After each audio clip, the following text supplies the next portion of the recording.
Meron kayong professional rivalry ni Sarah since siya parang nandun na siya, may title.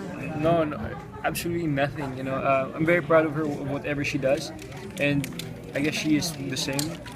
My side also, but we told each other as much as possible. Let's not work together. Let's keep everything very separate because in the industry it's so easy na magramble ng lahat at maging confusing na lahat. So we told each other, do your thing, I'll do my thing, and when we see each other, it's nothing to do with work. It's just real life, and So hindi ka na pressure na makakreate din ng sarili mong name sa industry?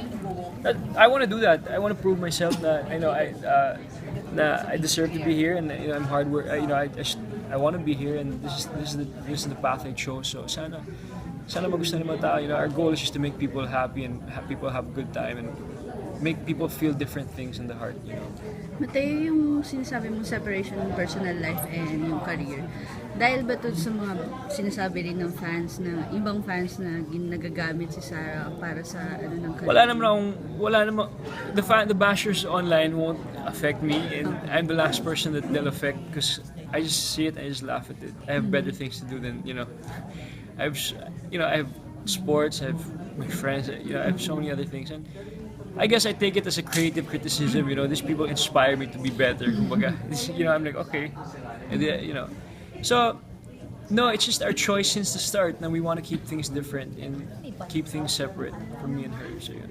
Do you get tired of yung paulit-ulit minsan na question na what's Sarah's role in every step of the way na ginagawa kasi sunod-sunod yung ginagawa? I hope someday the people will understand and keep us separate, especially in work. I hope one day, but it's hard because that's reality. We can't